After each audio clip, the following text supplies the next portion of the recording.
Guys, I'm in the Serena. It's the hybrid hybrid. Yes, hands are here. So yeah, let's talk about how this thing drives. So it's very spacious. Can you see? Like I can barely touch like the ceiling here. Okay, that's how spacious it is. That's how spacious it is.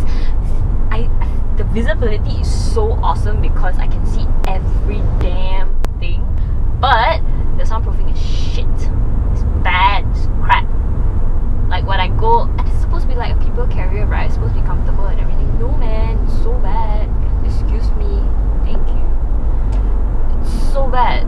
Like the noise from outside is amazing, but maybe they compensate that with an okay sound system. Not too sure.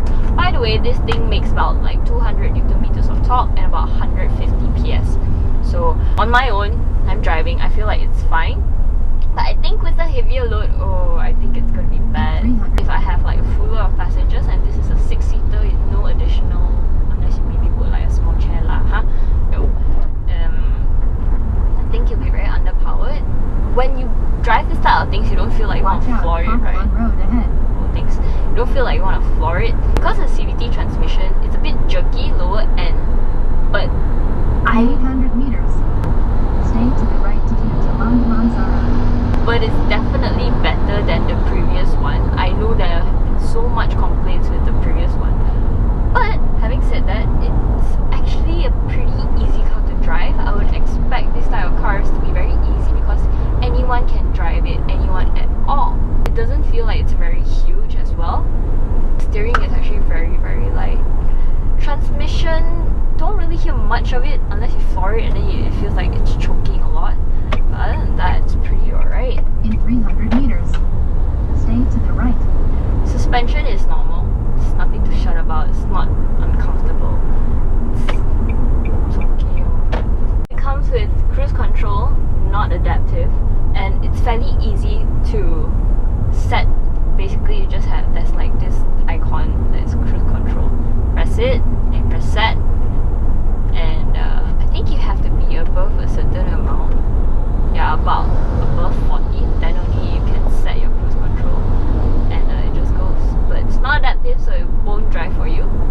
And you have to, let's say you want to increase your speed, you have to make sure that you're above that speed in order to increase it. So for example, if you're going at 30 and you want to increase it to 40, you can't unless you floor it, then you add your cruise control limit.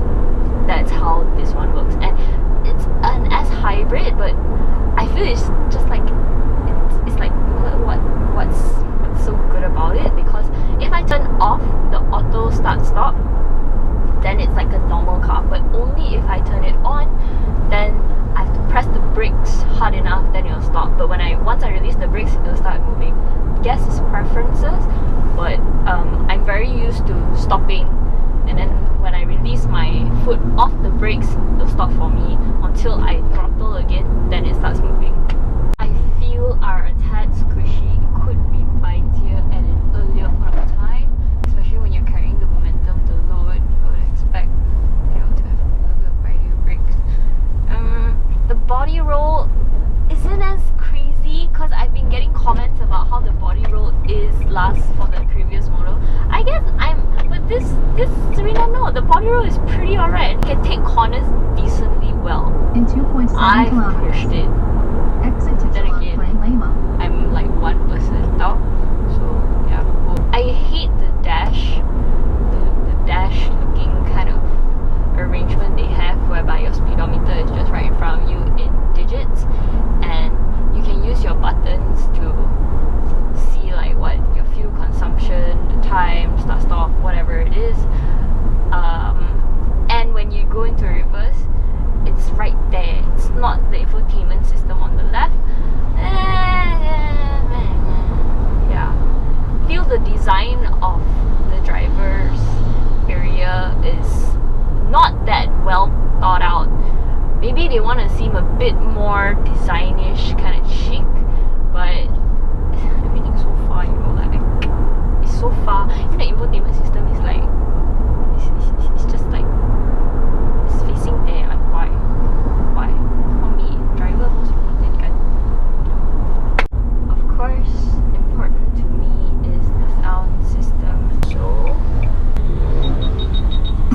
bad like a boom boom boom boom boom. Okay, it feels very bright, but bright in a way where it's not so clear. Like you hear it muffled and it kinds of screams a bit, where it's like there's like frequencies here and there. That's how I feel the sound system sounds like. The feel of the steering wheel is good. I like that it kind of has a sport steering wheel, so the bottom is flat bottom steering wheel. Don't know if that's a thing. But when I first got in, I was like, why are there so many buttons which I cannot use? And I cannot press at all. And when I try to press it, you can hear the plastic. So I was like, okay, that's a bit off to me. And that is a very, very easy drive. Very simple. Anyone can come in and out. I guess that's what they are aiming for, you know. Anyone in the family that is able to drive can drive this thing. It's not very difficult. Visibility is great. It's comfortable. I have my armrest here.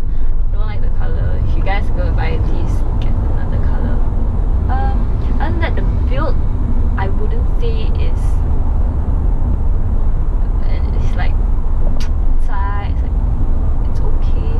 Design-wise as well, it's trying, but it's not cutting it for me.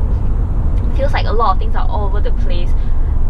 You have like, wow, I want to put this screen here. At the same time, I want this like kind of fountain light that flows all the way there. Let's add a line in between.